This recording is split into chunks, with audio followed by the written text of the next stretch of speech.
안녕하세요. 오늘도 서연살롱을 찾아주셔서 감사합니다. 지난 일들을 떠올릴 때면 입가에 실소가 저절로 피어오르는 저는 서울의 구석동네에 살고 있는 30대 여성이에요. 나이 터울이 크게 나는 친언니가 결혼해서 여기 서울에 눌러 앉아 살고 있고요. 나머지 가족들은 지방에 살고 있어요. 제가 서울이 고향이 아니라 대학을 이쪽으로 오면서 이후로는 쭉 서울 시민으로 살아온 경우라서요. 대학 졸업하고 서울에서 돈벌이를 하다가 결혼까지 여기서 했었죠. 나름 다사다난했다고 할 수 있는 제 결혼 생활을 풀어보고 싶어요. 남편은 저보다 1살 연상이었지만 겹치는 지인들 중에 빠른 생일인 사람들이 몇 있어서 족보가 꼬이는 바람에 저랑 동갑 친구인 것처럼 지냈어요. 되게 친하지는 않았고 그냥 적당히 알고 지내는 정도였네요. 그러다가 남편이랑 제가 서로의 존재를 알고 지낸 지 1년이 넘어갔을 때 어쩌다 보니 둘이서 술자리를 가지게 되었어요. 그 자리에서 진솔한 대화가 오가면서 감정이 싹트게 되었고요. 저만 그런 건지는 모르겠는데 살다 보면 그런 순간이 있지 않나요? 좋은 설렘이 갑자기 피어오르는 순간이든 아니면 나쁜 실망이 한순간에 덮쳐오는 순간이든 이미 알고 지냈던 사람임에도 상대가 확 다르게 보이는 순간이며 계기가 존재하더라고요. 저에게는 바로 그날이었어요. 우연히 상황에 맞아떨어져서 단둘이 술자리를 가졌던 그날. 일기예보에도 없었던 비가 저녁에 갑자기 내렸었고 그 바람에 술자리는 예상보다 더욱 길어졌었죠. 대화를 나누면서 점차 남편이 달리 보였고 왠지 이성적으로 확 느껴지더군요. 분위기에 취해 인생 이야기를 나누는 동안 저는 제 앞에 앉아있는 이 남자가 더욱 궁금해지고 말았죠. 상대에게 궁금증이 생긴다는 건 그 사람을 또 만나고 싶다는 이야기와도 같은데요. 그건 남편도 마찬가지였는지 그날 늦은 시각에 헤어지고 나서 딱 이틀이 지났을 때 먼저 저에게 연락을 해왔었어요. 혹시 또 자리를 만들 수 있을까? 나는 우리 둘이서만 시간을 보낸 게 너무 좋았는데 너는 어떻게 생각하고 있는지 궁금하다. 남편으로부터 그런 얘기를 들은 직후에 저는 제가 바로 이 연락을 지난 이틀간 무척 기다리고 있었단 사실을 깨달았죠. 서로에게 호감이 있다는 사실을 알게 되었으니 그 이후로는 한쪽이 도망치거나 빼지 않는 이상 일사천리일 수밖에 없었어요. 며칠이 지났을 때 저희는 연인관계로 발전해 있었죠. 사귀는 동안 서로에게만 집중하느라 집안이라든지 가족들 문제라든지 뭐 이런 것들은 별로 대화를 안 나눠봤었네요. 사계절을 함께 보낸 이후에 결혼을 하기로 결심했고요. 그런데 결혼 전에 시부모님께서 저를 보며 언뜻 지나가듯 하셨던 말씀이 마음에 걸렸었죠. 시장 모퉁이에서 옛날에 생선가게를 했었다고? 그 돈 벌어서 자식들이 학교 다니고 옷 사입고 그랬다고? 색다르게 열심히 산 집안일세? 이런 거를 천민 집안이라고 해야 돼? 뭐라고 해야 돼?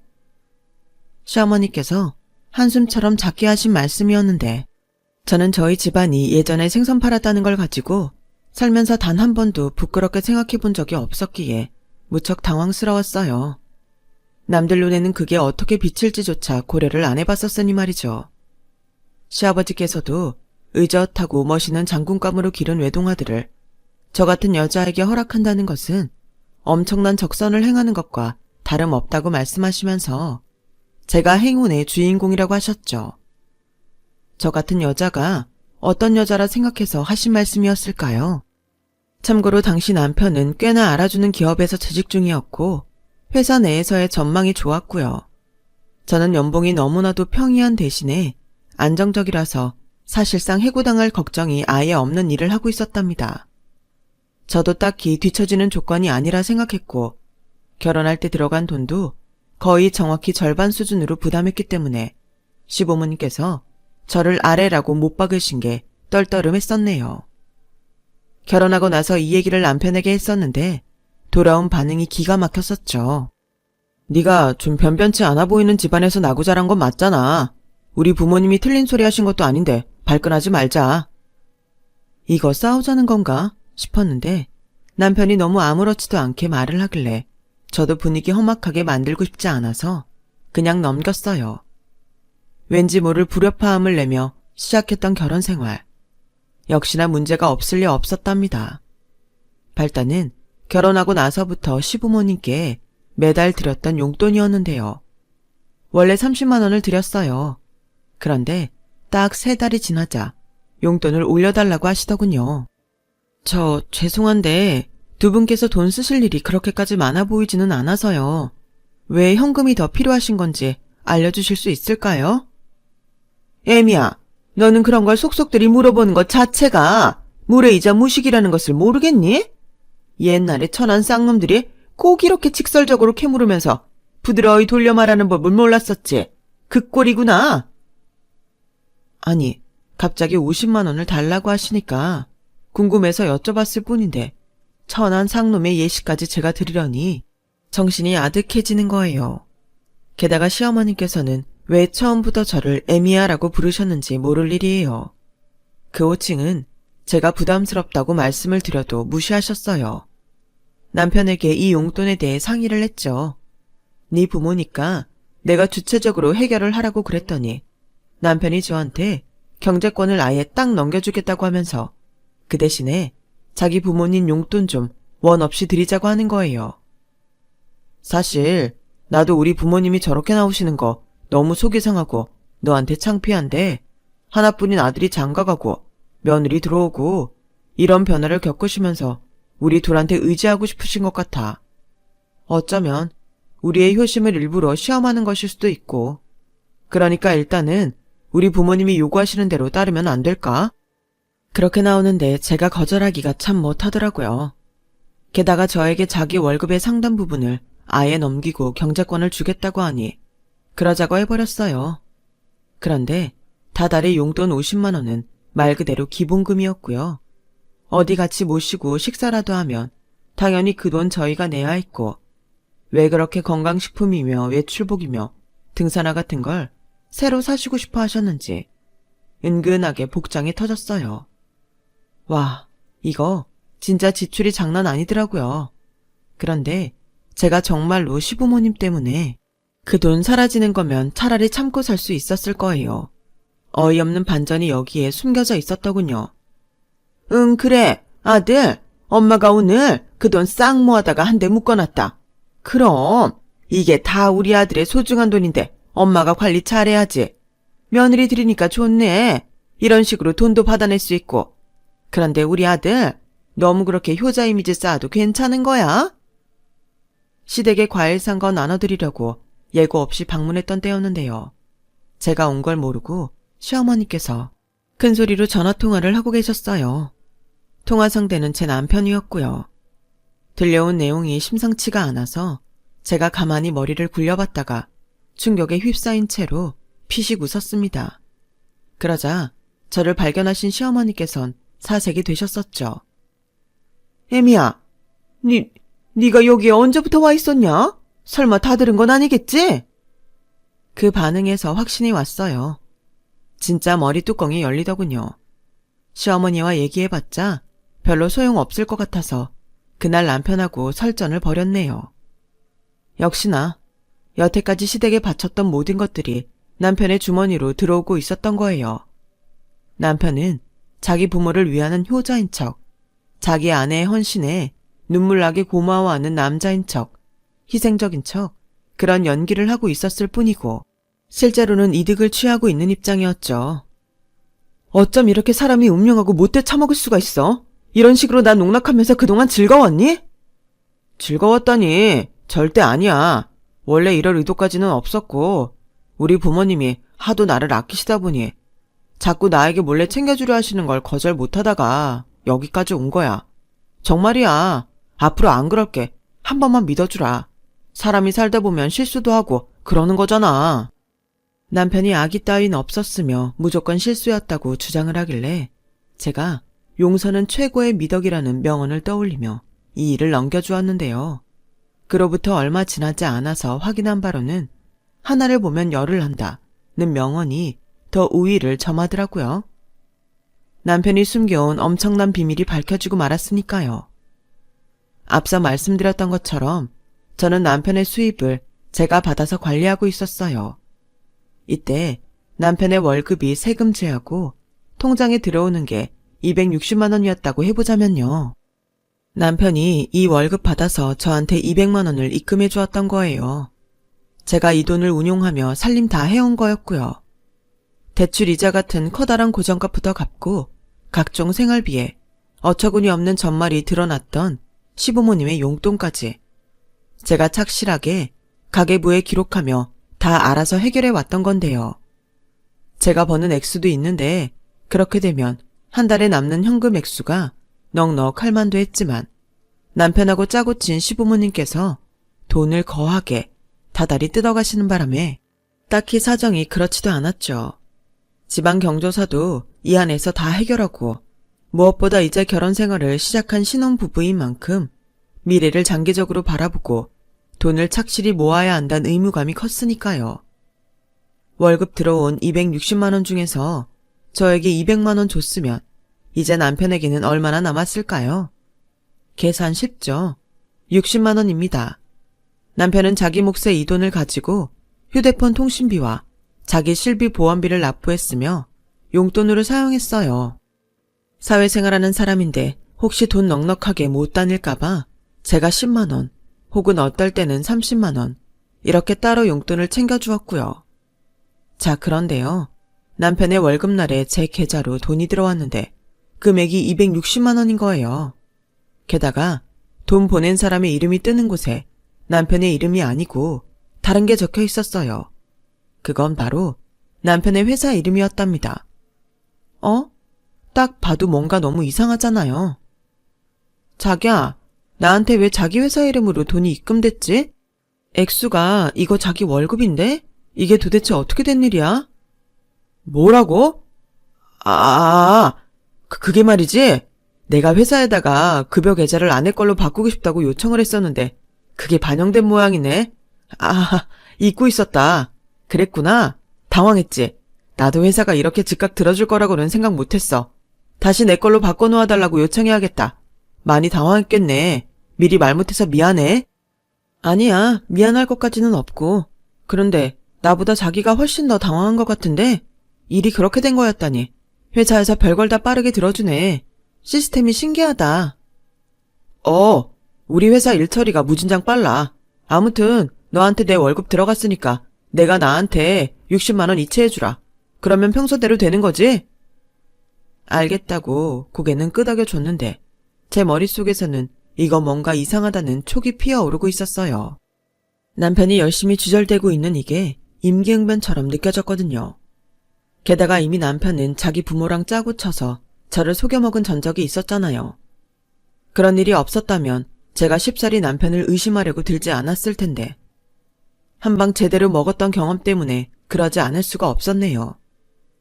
저희 부부의 결혼식에 와줬던 남편의 회사 사람들 중에서 연락이 가능한 사람이 있나 열심히 찾아봤는데 녹록하지 않더군요. 하는 수 없이 방법을 바꾸어서 남편의 정보를 제가 직접 보기로 했죠. 남편이 일찍 잠들었던 날이었어요. 항상 서류 가방에 소지하고 다니는 남편의 인증서가 든 USB를 챙겨다가 컴퓨터 앞에 앉았습니다. 그때 많은 생각이 스쳤었죠. 왜 이런 미심쩍음을 품고서는 내가 이러고 있을까? 부부는 모름지기 신뢰가 바탕이 되어야 하는데 내가 지금 이런 행동을 하는 게 옳은 걸까? 그러다가 저를 이렇듯 의심 많은 사람으로 만든 원인 제공자가 다름 아닌 남편이란 생각에 이르렀고 저는 인터넷 창을 켜버렸어요. 은행 사이트에 들어갔죠. 각종 비밀번호를 맨 뒷자리 숫자 하나씩만 바꿔가며 공유하는 남편의 습관을 이미 알고 있었던 제가 쉽사리 계좌에 접근했고요. 잠시 후 저는 온몸에 소름이 돋는 사실을 발견하고서 그 야심한 시각에 혼자 손으로 입을 틀어막고 경악해야만 했어요. 컴퓨터 화면에는 남편이 월급을 받는 내역들이 고스란히 나와 있었죠. 제가 알고 있는 남편이 월급을 지급받는 계좌는 K은행이에요. 이 K은행 계좌를 통해서 저에게 다달이 200만 원을 입금했던 거고요. 그런데 제가 들어간 은행 사이트가 K은행이 아니라 S은행이었어요. 남편이 회사로부터 월급을 받아온 계좌가 바로 S은행이었던 거예요. 이게 대체 어떻게 된 영문이냐고요? 이체 내역을 보면 금세 알 수 있었죠. 남편은 지금까지 S은행 계좌로 월급을 받은 후에 K은행으로 이체를 해왔던 거예요. 돈 보내는 사람 이름을 회사로 바꿔서 말이에요. 마치 K은행으로 월급을 받는 것처럼 꾸며왔던 거죠. 왜 이런 짓을 했는가 하면 남편의 월급이 260만 원이 아니었기 때문이에요. 실제로 지급받은 월 급여는 290만 원이었고 저에게 월급이 260만 원인 것처럼 속이기 위해서 30만 원이라는 금액을 자기가 온전히 가지기 위해서 그런 수고로움을 감수해왔던 것이었죠. 그러다가 어느 날 월급을 받고서는 회사로부터 260만 원 들어온 것처럼 평소처럼 조작하려고 K은행 계좌에 돈을 붙이려고 했는데 남편이 실수로 제 계좌에 입금을 해버렸던 거예요. 그래서 저는 보낸 사람이 남편의 회사로 적혀있는 260만 원을 입금받았던 것이었죠. 열불이 터졌어요. 가장 먼저 든 생각이 또 속았다라는 것부터가 이루 말할 수 없이 비참했어요. 쿨쿨 자고 있는 남편의 얼굴을 보면서 저절로 주먹이 꽉 쥐어졌네요. 마음 같아서는 당장이라도 마구 흔들어 깨우고 싶었으나 날 밝으면 출근해야 하는 회사인의 고충을 생각해줘서 초인적인 인내심으로 참았네요. 그런데 저 역시도 출근하는 사람이잖아요. 밤새 잠도 못 자고 뒤척이다가 피곤함에 쩔어서 출근 준비를 하려는데 남편이 그런 저의 안색을 보며 혀를 쯧쯧 차더군요. 얼굴 푸석해진 것 봐라. 벌써부터 그렇게 애 둘셋 낳은 아줌마처럼 회복력이 느리고 푹 퍼지면 어떻게 하려고 그래. 피부에 좋다는 것 좀 사다가 발라봐. 다크서클 내려온 거 못 봐주겠다. 여자는 외모가 절반 이상인 거 몰라? 너도 더 늦기 전에 관리해. 나중에 관리하려면 돈 2배로 든다. 내 조언 새겨들어. 누구 때문에 밤새 잠 못 자고 설쳤는데 저런 소리나 실없이 늘어놓는 남편을 보면서 진짜 정이란 게 떨어졌어요. 확 쏘아붙일까 하다가 정말로 너무 피곤하고 힘이 없어서 관뒀네요. 대신에 퇴근하고 저녁에 대화 좀 하자고 그랬어요. 진지하게 얘기했는데도 남편은 심각성 하나 알아차리지 못하고 시큰둥하게 반응하면서 출근했었고요. 저는 그날 두통약 먹어가면서 근무하고 점심시간에는 식사도 거른 채로 1시간 눈을 붙였었네요. 저녁이 돼서 남편에게 일단 솔직하게 다 털어놨죠. 의심 가서 인터넷으로 은행 계좌 봤다고요. 그랬더니 노발대발하면서 남의 정보를 왜 멋대로 보냐며 얼굴이 단박에 시뻘개져서 저한테 삿대질까지 해가며 막 소리 지르던 남편. 싸늘하게 가라앉아있는 제 표정을 보고는 아차 싶었는지 헛기침을 했어요. 그거는 그러니까 내 비상금이었어. 차곡차곡 모아서 나중에 유용하게 쓰려고 한 거야. 너무 안 좋게 볼 것 없어. 안 좋게 보건 말건 그건 내 의사로 내가 결정해. 유용하게 쓸 거였으면 왜 부득불 그런 번거로움까지 감수하면서 나에게 숨긴 건데? 그건 끝에 끝까지 나를 속여 먹으려던 작정이었잖아. 내 말이 틀려?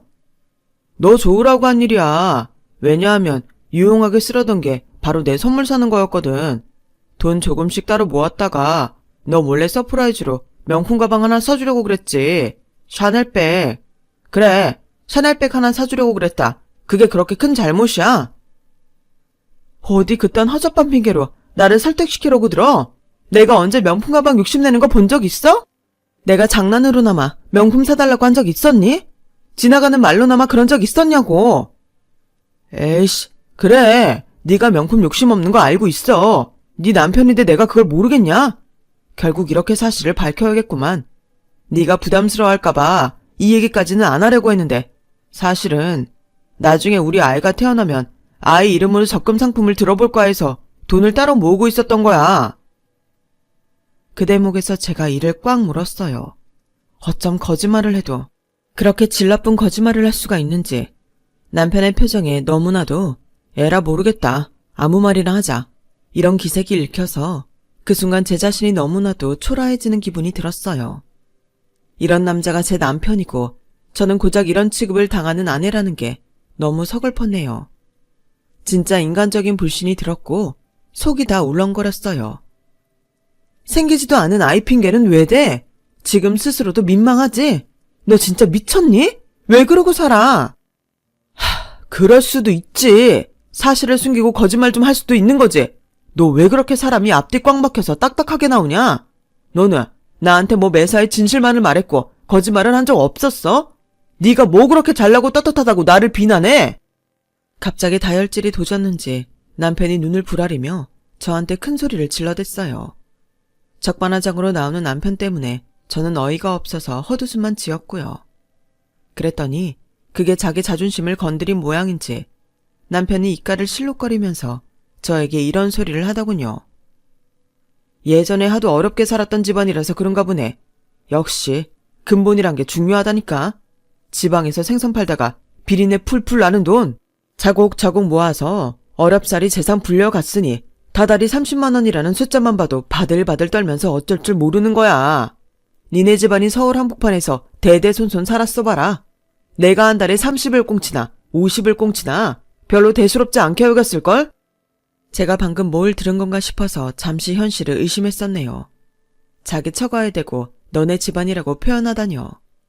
지방 비하에다가 비린내 나는 돈이라고 표현을 한 사람이 제가 사랑해서 결혼한 남자가 맞는 건지 너무 기가 막혔어요. 어떻게 그런 말을 해? 그렇게 말하고 나면 스스로가 창피하고 민망하지 않아? 왜 그렇게 사람이 못났어?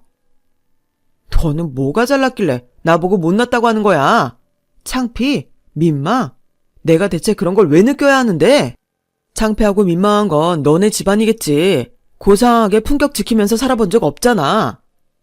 아니, 나는 우리 집안 부끄럽게 생각 안 해. 모든 사람이 번듯하게 정장 차려입고 컴퓨터 앞에 앉아서 일하지 않는다는 걸 잘 아니까. 그 컴퓨터 만드는 생산자가 있고 그 컴퓨터가 올려진 사무책상 만드는 업체가 있고 그 재료를 대는 공장이 있는 거지. 그 건물을 지은 사람들은 현장에서 땀 흘리는 노동자들이고 이렇듯 사는 모습이 다 다른 거야. 각자의 위치에서 열심히 살 뿐이라고.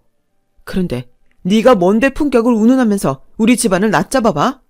너처럼 편협한 사고방식을 가진 것도 모자라서 그걸 부끄럽게 여기지 못할 망정. 입 밖으로 내는 사람이야말로 수준이 낮은 거야. 알아들어? 남편의 어이없는 발언에 져줄 생각이 없었기 때문에 제가 정확하게 일침을 날려주었죠. 그랬더니 남편이 입을 꾹 다물면서 차마 제 말에 반박은 못하고 부들부들 몸을 떨더군요. 크게 분한 모양이었어요. 마치 자기는 잘못한 게 하나도 없는데 일방적으로 공격당해서 분에 미치겠다는 남편의 그 반응을 보고 제가 진짜 학을 떼면서 고개를 흔들었죠. 네가 왜 너와 다른 삶을 사는 사람들을 우습게 깔보는 줄 알아? 그러면 네 인생이 더 잘난 것 같은 착각이 들거든. 실상은 그렇지도 않은데 남을 비하하면서 자기의 위치를 공고히 하려는 못난 심리인 거지. 아주 심리학자 납시셨다. 너 말 엄청 잘하네. 야, 나도 말 잘하고 어디 가서 꿀려본 적 없어. 내가 너보다 잘 버니까 큰 소리 뻥뻥 치고 살아도 되는데 지금까지 너 배려해서 인내하고 참으며 살아온 거야. 그런데 내 호의를 네가 이렇게 갚는구나. 뭐라고? 야, 그거 참 대단한 호의를 베풀었구나. 멋지다. 진짜 사나이다. 너무 엄청난 남자라서 내가 감당이 안 되네. 잠만 말고 헤어져. 우리 이혼해. 제가 이혼 선언을 하자 남편이 눈을 까디집었죠. 갑자기 무슨 이혼이냐고 거품 물고 발작하길래 그럼 이 상황에서 어떻게 결혼 생활을 이어나갈 수 있겠냐면서 제가 태연히 받아쳐줬어요. 아이 없을 때 실체를 알게 돼서 이혼하게 됐으니 다행이라고도 해줬죠. 더 이상 추잡한 꼴 보이지 말고 조용히 이혼하자고 거듭 말했는데 남편은 자꾸만 자기한테 시간을 달라고 했어요. 마지막 마무리 인사를 멋진 걸로 고를 시간이 남아 달라면서 이대로 끝나면 자기 체면이 너무 구겨져서 안 된다고 하더군요. 이 남자가 너무나도 찌질하고 못나 보였는데 이미 이혼 결심했고 정도 다 떨어진 마당에 약간의 시간을 더 주는 게 무슨 상관이겠나 싶어서 그렇게 했는데요. 남편이 준비한 것은 결혼 생활을 마무리 짓는 마지막 인사말이 아니라 바로 시부모님이었습니다. 주말까지 제발 아무 소리도 말고 기다려달라던 남편의 의도가 이거였나 봐요. 시부모님 두 분이 예고 없이 들이닥치셨는데 어안이 벙벙해진 저와는 달리 남편은 의기양양한 미소를 짓고 있었죠. 게다가 저를 보면서 남편이 윙크도 하더라고요. 그거 보고 제가 굳어버렸어요. 상대 속사정이 어떤지는 전혀 고려도 하지 않는 사람이 남편임을 그 순간 재차 깨달았네요. 머리가 지끈거렸는데 점입 가경으로 시어머니께서 전에 없이 인자한 웃음과 함께 저에게 이런 말씀을 하셨어요. 애미야, 네가 지나치게 불같은 성질을 가지고 있구나. 결국은 그게 화를 불러온 거야. 앞으로는 부디 성질 좀 죽이고 살아다오. 참한 며느리, 참한 부인이 되라는 것까지는 내가 바라지도 않는다. 그놈의 성질만 부리지 않고 지내다오.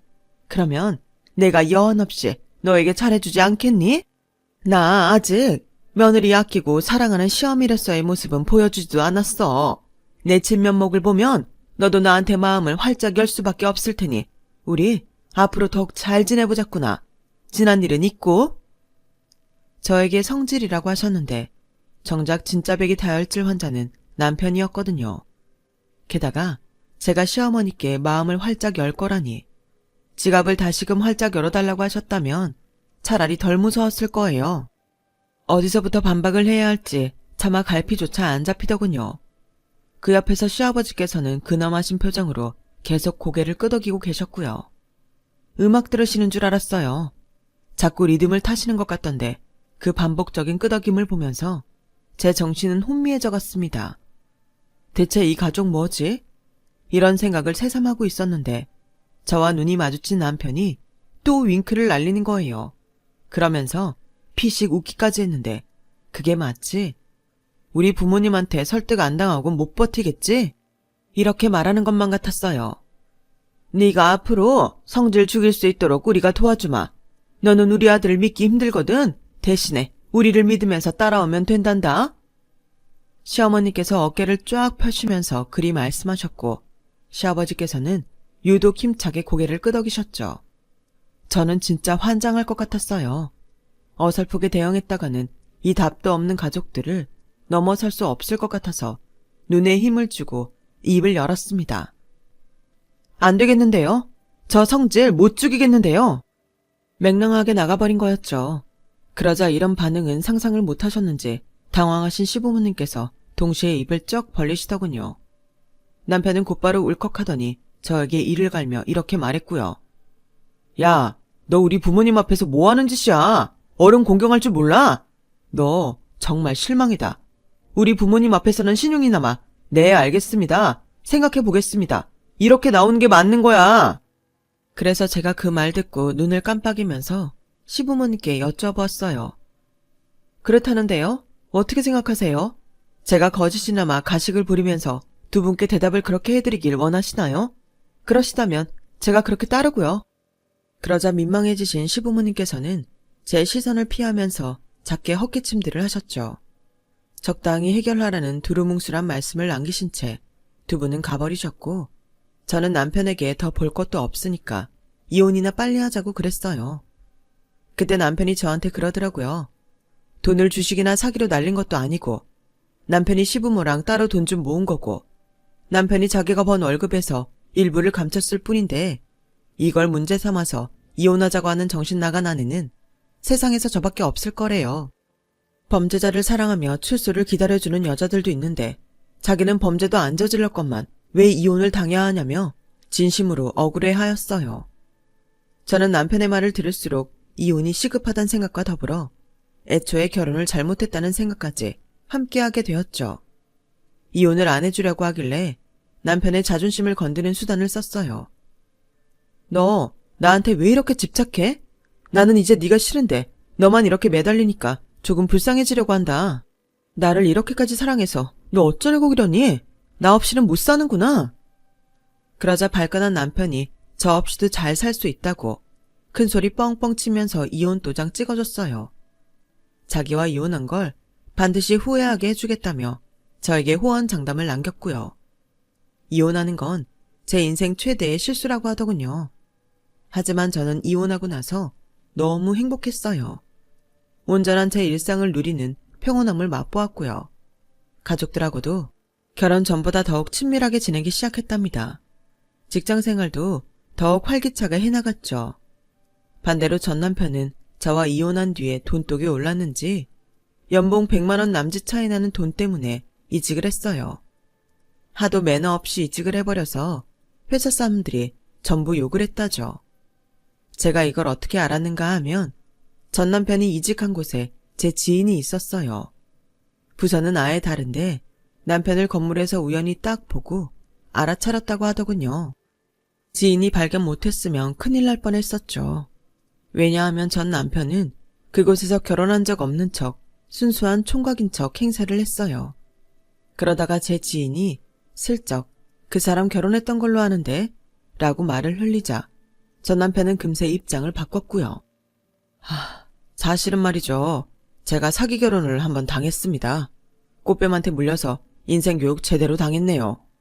저라는 사람이 이제 더 이상 사람을 쉽게 못 믿게 된 것 같아서 너무 가슴이 아플 따름입니다. 갑자기 동정심을 유발하면서 피해자인 척을 한 거예요.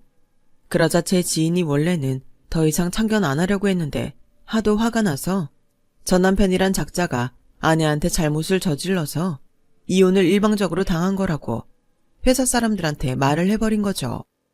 전 남편은 그 후로 거짓말쟁이로 찍혀서 기피 대상이 되었고요.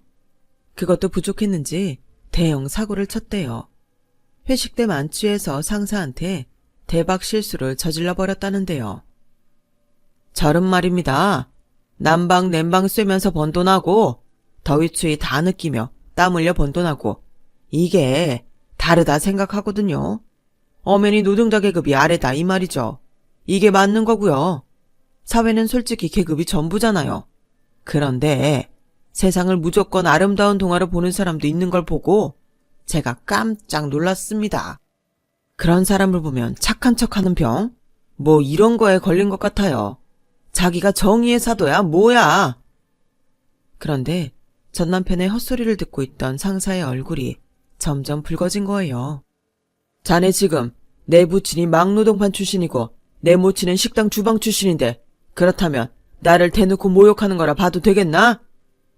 에? 아니, 팀장님 같으신 분이 어떻게 그런 부모님을 두실 수가?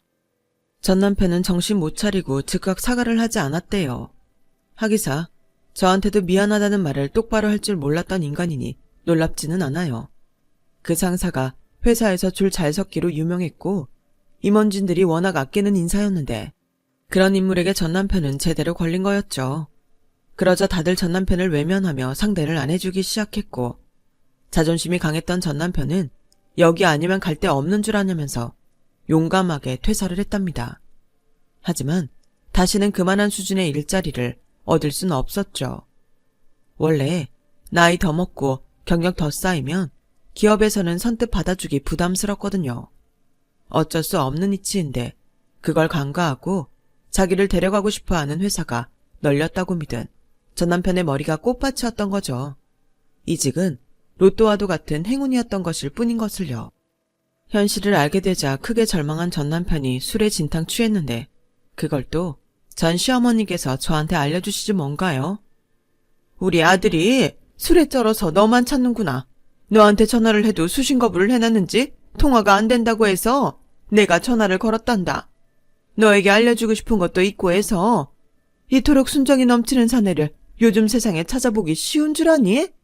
네가 더 괜찮은 신랑감을 새로 구할 수 있을 것 같으니 어림없는 소리 적당히 몸값 올리고 이제 그만 다시 재결합이나 하거라. 이전보다 네가 비싸진 며느리라는 걸 우리도 인정해 줄 테니까 말이다.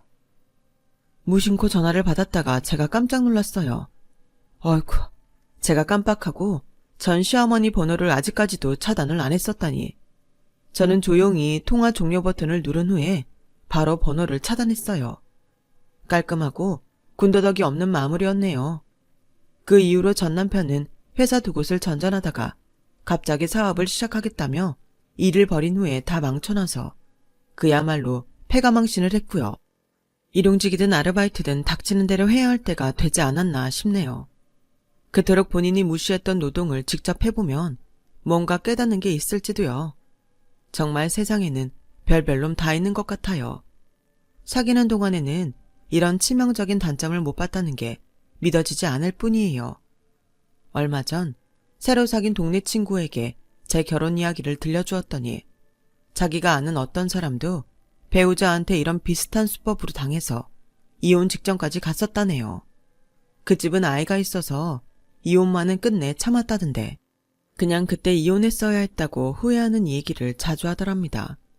와, 그런 얘기까지 들으니까 제가 가슴을 쓸어내렸죠. 이혼하길 100번 1000번 잘했다고요. 비록 제가 아둔하여 덫에 걸리긴 하였으나 빠져나와 살고 있는 것에 감사합니다.